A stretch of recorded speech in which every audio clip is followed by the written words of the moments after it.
AuthorTube channel. My name is Bobbi Holmes and I am the USA Today best-selling author of the paranormal cozy mystery series Haunting Danielle. And I also write under the pen name Anna J. McIntyre. Well, a couple of days ago I received a letter from a fan, Gina Burke, who happens to also be an author. She writes, she has several books out about time travel and magic. And she asked me, how was it that I was able to get my Haunting Danielle series first noticed in the beginning when I first started out? So I thought, well, that might be an interesting talk for today to discuss how I launched my Haunting Danielle series. But before I go on, I want to remind everybody out there that how I did it isn't necessarily the right way or the best way or the only way. It just happens to be my way, how I launched the series. A lot of other authors, when they launch their books or series, they do book launch parties, which I have never done. They do a big cover reveal, which I have never done. They send out ARCs to get new reviews, which I have never done. In fact, I've never even asked my beta readers to review for me because I feel really funny asking people to review my books. I don't know why, it's just a thing I have. Only on a few rare cases have I ever asked for reviews, and I've mentioned that in previous videos. So where other authors have done those other things to market their books or get their books out there in the book launch, I haven't done them. So I just wanted to do full disclosure on that. However, on the flip side, it's worth noting that I have been publishing fiction books for about 8 years now. And this year I passed my $1 million mark, which means that I earned over $1 million on my book sales. That's the money that comes to me, not the part that Amazon or the other vendors take out. So I think I'm doing pretty well.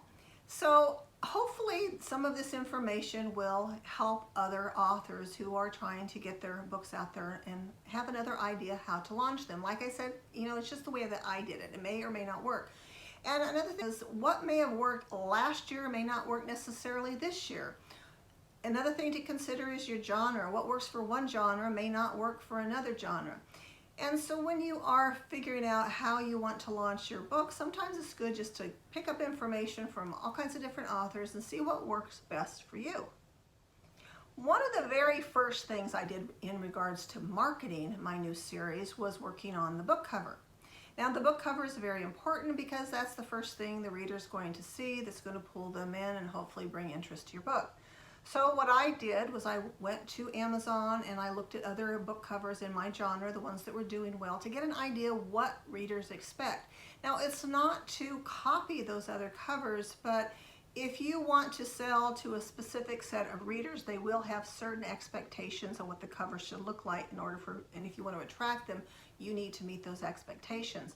Now, one thing I noticed back then, a lot of them did have houses on the covers, and since my series is about a haunted house, I decided that I would put Marlowe House on the cover. And to brand it, I made all the covers have the same house, and then I just changed things, the silhouettes and the windows and the colors. And that was a branding decision that I made for the series. And I mentioned before, one of the kind of mistakes I did at the beginning, I just had Haunting Danielle, the name of the series in front, and in the very first couple books, I didn't give them titles. I just called them Book 1, Book 2, and so forth, which was kind of a stupid thing to do. It was a very stupid thing to do, and a couple books in, I changed that, and then I eventually changed it so the title is the title of the book, like The Ghost of Marlowe House and The Ghost Who Loved Diamonds and so forth. And I have the Haunting Danielle, the name of the series, at the very top of the book with the number of the book that is in the series. So I still have the book number, but it's not instead of a title. So those are a few things that I did with the branding. So I do think that the cover, I've had really good response on those covers, and I think it really identifies the series. And as more books are added to the series, and they're out there, and they all kind of look similar. So again, it's that branding issue that kind of knocks the readers over the head and reminds them that Haunting Danielle is still out there. And if you are planning to launch a book series, I really encourage you to focus on your branding and make sure that your covers are consistent, that the art, the fonts on it, the placement of the titles and the author name, that is very consistent on each book. And if you don't do that, I think you're really going to have a problem. So because branding is really important for a series, it helps your readers find you. For one thing, they need to make sure that this is the book that belongs to the series. If you have a fan, you want to make it easy for them to find you. My next consideration, what was I going to charge for the first book in my Haunting Danielle series? Now, at that time, I had 2 other series out under my Anna J. McIntyre name, and both of those series, the first book and each of the series, I had free. They were perma-frees. And the idea behind that is that if a reader picks up the free one, hopefully they'll like it, and then they'll read through the other books in the series. Well, I didn't want to do that with the first one in the Haunting Danielle. For one thing, it was the only book in the series, and I just didn't want to give it away. But there was really actually a more important reason, and that was Amazon had changed its algorithms, and it seemed that at one time, several years back, that when you had a book that was free and then you put it to paid, that if you had done well as a free book, that the rankings seemed to be a little bit better when you switched over to a paid book. Well, that didn't seem to hold true anymore, and they were sort of like really separate, paid and the free books, and I just didn't want to go there. I wanted to have a paid book for a lot of different reasons. 99 cents is not a good price for every genre. In some genres, readers turn away. They actually do better when you price your book a little bit higher. And so that is something to consider. I've seen that happen before, where some authors will price their books really cheap and it actually hurts them. But with Cozy, I went in there and I looked at the top, 20, 30 books in the cozy genre back at that time, and there were a significant number of 99 cents in the top 20. So I didn't feel this was going to hurt it whatsoever. So I wanted to price it 99 cents because it was kind of like giving it for free, because I figured if somebody would risk 99 cents for a book that they might be curious about, but I was an unknown author basically because I was publishing under a new name and it was a different genre. So I thought maybe they would risk it a little bit more than if it was priced higher. There was another consideration pricing my book instead of giving it free. And it seems to me that a person that pays for a book will tend to read it more than a person that downloads a free book. I know personally I tend to download a heck of a lot of books I see that are free that look interesting. I download a whole bunch of them. I have them all on my Kindle. I don't have the time to read them all. So you download all those free books and you may never get to them. But when you pay that 99, even if it's just 99 cents, you have more of a tendency to be a little bit more serious reader.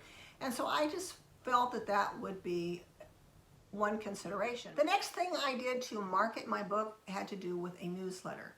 Now, this was back in 2014 when I released my first Haunting Danielle book. Now, at that time, like I had told you, I had already been publishing under Anna J. McIntyre, and I did have a newsletter for Anna J. McIntyre. Now, I will confess, I did not have a lot of subscribers back then. I only had a couple hundred, but still, it was better than nothing. And I decided to go ahead and email all my subscribers, even though it was a completely different genre that maybe some of them might be interested. So I didn't really start my newsletter for my Haunting Danielle series until the very first of 2015. So there was a few months I was sending them out under my Anna J. McIntyre pen name. Now, another thing that I did, which I wouldn't do again, when I released my books, since I did have some following, even though it was a totally different genre, my Anna J. McIntyre books are very R-rated, they're adult romances, and whereas my Haunting Danielle are very G-rated in their paranormal cozy mystery series. Well, I wasn't as concerned about letting my Anna J. McIntyre readers know about my Haunting Danielle series. If it had been flipped around, I would be a little bit nervous to do it the other way around, because a lot of my Haunting Danielle readers really don't want to read that kind of stuff. It's just not their thing, and I understand that and I respect that. So we each have our own different tastes. But another thing that I did, since I already had some following under Anna J. McIntyre, when I first put out my book, I had both author names, Bobbi Holmes, my real name, and Anna J. McIntyre. Well, that was kind of one of my dumb things I did too. Later on, I changed it to Bobbi Holmes, and then underneath it, also known as Anna J. McIntyre. Because in the beginning, there were a lot of people that assumed there were 2 authors that were writing the series, but there's only one. So that was a little bit confusing. So that was kind of one of those mistakes when I launched. And so now if you see my book covers, it will say Bobbi Holmes, also known as Anna J. McIntyre. Having a newsletter is very important when you want to market your books. In fact, most of the experts will say if you have nothing else, at least have a newsletter because you own that mailing list. And if you're on social media, they can change the rules anytime, they can kick you off, whatever. But with a newsletter where you are sending them out and you own your list that you have collected over time, then you can always contact your readers and let them know, what your current books are and what's going on, and they can contact you.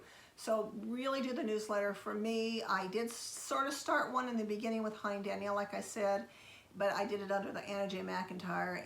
I soon learned that I really needed to have a separate one because they were totally two different readers, and that's when I branched out a few months later and did start my Haunting Danielle newsletter. Now I have about 3,000 readers that subscribe to my Haunting Danielle newsletters. That one has grown significantly.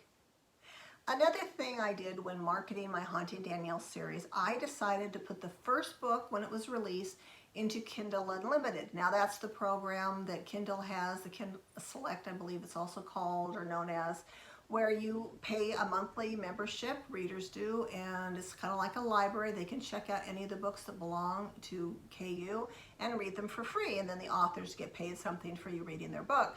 So I decided if I put the book in Kindle Unlimited, it would give me a little bit more exposure on the Amazon platform, which is one of the larger platforms for ebooks. So that's what I did for the very first book in the series. And I left it in, you have to keep them in, I believe, for 90 days. And so I left it in for just 90 days, and then I removed it from Kindle Unlimited and I put it wide after that. A very significant part of my strategy plan has to do with pre-orders and publishing approximately every 3 months. Now, of all the different things that I have done for my Haunting Danielle series when I launched it, I think probably this is one thing that has helped the series become a success. I feel really strongly about it. And so what I do is, for instance, the book right now that I'm getting ready, The Ghost of a Memory, that comes out in August. Well, this book before it, book number 24, because that one's 25, right, it was also a pre-order. But before I put the final file out for that pre-order, I then put the new pre-order up, and when I did that, I had to do that and then wait for the Amazon to create a link to the product page. And so it takes about a day, and so once that goes live, so now all of a sudden I have 2 pre-orders live, book 25 and book 24, they're both live at the same time. So once that one's live, then I get the product page, the URL, the link for it, and then I put it in the book that I'm getting ready to release. And then I say, after they read that book, here's the next book, and here you can pre-order it, and I have the link in there.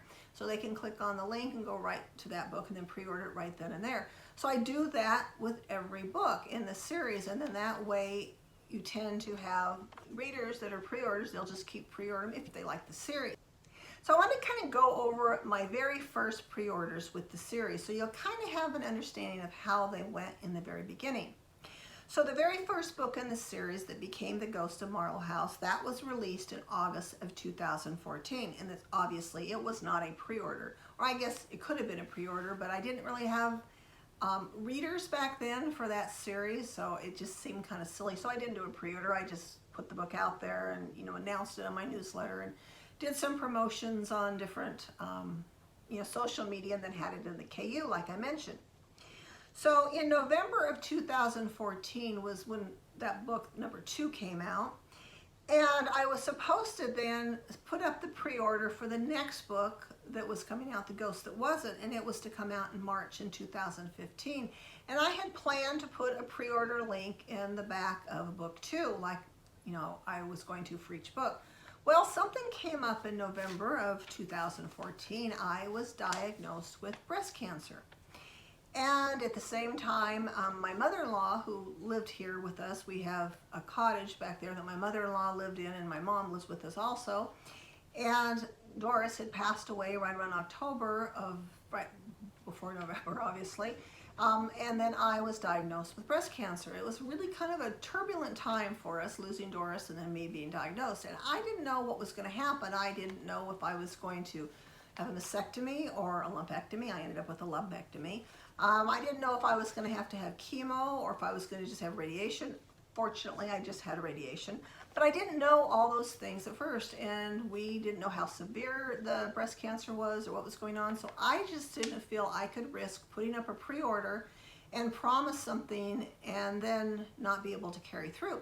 And there's also another consideration too for authors. If you do not meet your obligation of your pre-order, then Amazon can suspend your privileges for a year. And so I didn't want to do that either. So for book number 3, I did not pre-order that book, but it came out in March of 2015. And by then I was kind of going along, and I, taking care of the breast cancer was going on. I was feeling okay. And so June of 2015 was my next pre-order. So it was the 4th book in the series, but it was the 2nd book that I pre-ordered. Well, in that particular book, I ended up with 921 pre-orders, kind of a jump from 65. So I thought that was pretty good. So they kept jumping, and now my pre-orders are usually, I usually do about around 3,000, something like that. That's what they usually are each time. So when my book goes live, about 3,000 people buy them right off the bat. So I really, for me, think pre-orders and the regular publishing. Another thing that helps is when both the pre-orders are up there, very often, like for me, I often get those little tags, like the hot new release or whatever, and sometimes I'll get 2 of them because I'll have 2 pre-orders up at the same time. So having those pre-orders sort of keeps your book with the algorithms or however it works in the reader's notice. They kind of get noticed a little bit more. So that's one thing I think that's really worked for me, and maybe it'll work for you. Now the next thing I did that I think really helped is I decided to do some advertising. Now, having the book at 99 cents makes it difficult to try for something like a BookBub ad, because you either have to take your 99 cents and totally do it free, which I really didn't want to do because I wanted to hold on. I had a pretty good ranking for my paid ranking. So I was really hesitant to make that book free even for a short period of time. And so I decided to try another kind of advertising, and it was ebook reader news today. ENT, I'll put the link up. I always get it wrong, the name wrong. I'm not even going to try and mess it up, but I will put a link down below. Now back then, ENT, the ad cost me a whooping $35. Now if you're familiar with BookBub ads, you'll know that's pretty cheap compared to a BookBub ad. And I know they've gone up since then because this was back in 2015. So I went and I got because they'll let you do the 99-cent books, even though you haven't lowered. If you have a discount book like 99 cents or free, they would let you go ahead and advertise. So I advertised The Ghost of Marlowe House on ENT for $35 in April, I believe, of 2015. And it ended up going to number 397 paid, number 1 in Ghosts, number 1 in Haunting, and 4 in Mystery. So those were damn good numbers. In fact, I was shocked that it did so well, that the ranking went up to, right under 400. I was just really, really surprised. That was really a good ranking.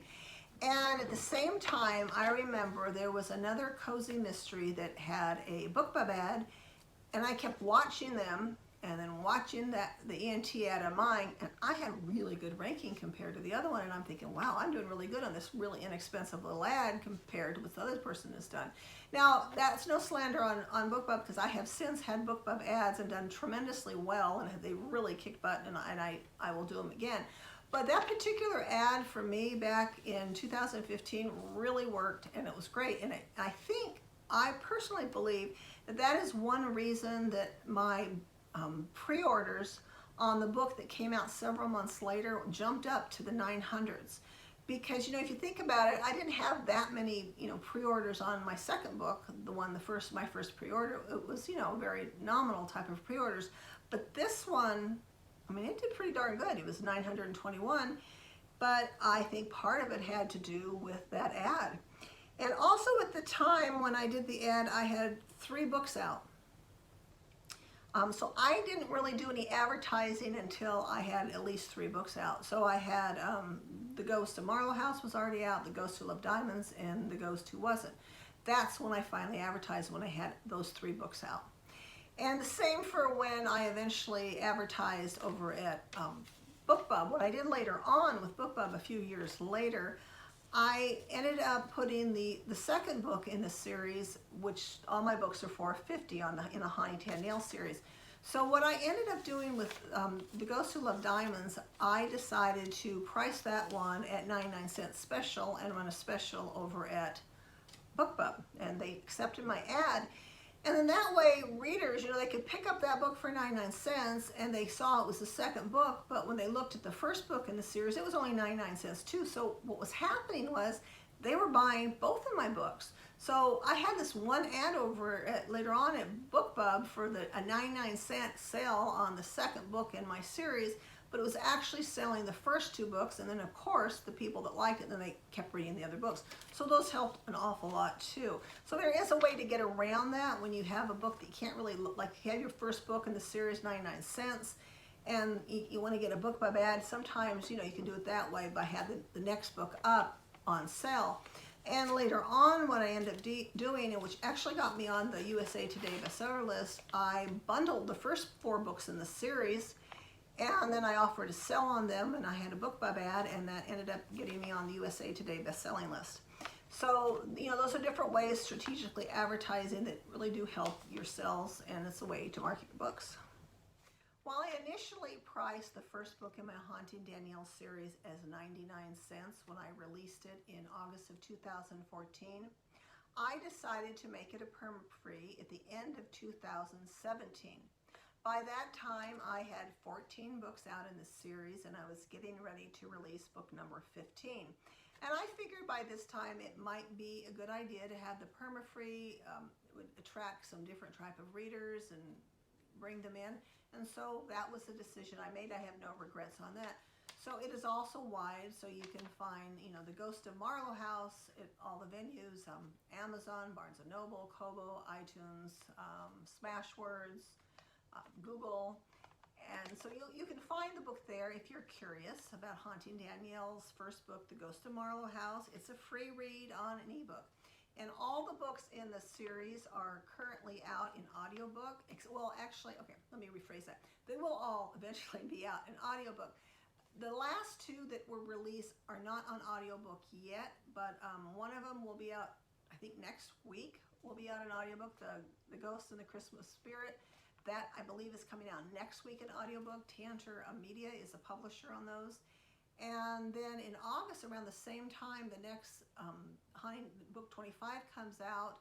The last book that I put out will be out in audiobook, and then the one I'm going to be releasing in August will also be out in audiobook when Tantor Media makes it. So all of them will eventually be an audiobook that are, currently in the production line, and hopefully they'll, keep coming and keep going into audiobooks. So that kind of wraps it up today, and I hope that you can find some useful information in there, something that maybe will help you launch your series or your book that you're getting ready to put out. And remember also that even if you made some mistakes when you launched your books or your series, it's always possible to do things over and to relaunch a series and to put new covers on them. And a good example of that, in fact, I plan to do a show on that, is this Coulson Family Saga. That particular series is one that I put, book number 3 that's in the series was actually the first fiction book I ever published, and then I created a series around it, and then I ended up rebranding it and republishing it. So it's kind of a harder way to do it, but it is possible. And if you feel strong about your book, sometimes that's a good thing to do. Is if things aren't working out, maybe you do have to rebrand and republish. And it doesn't necessarily mean totally republish your book. Sometimes people do and sometimes they don't. But it's looking at them, taking a fresh look, and repackaging them a little differently in order to find your readers. So hopefully I will put an episode how I did that in a different episode, but for now I'm going to sign off, and I hope everybody's doing well, and right on.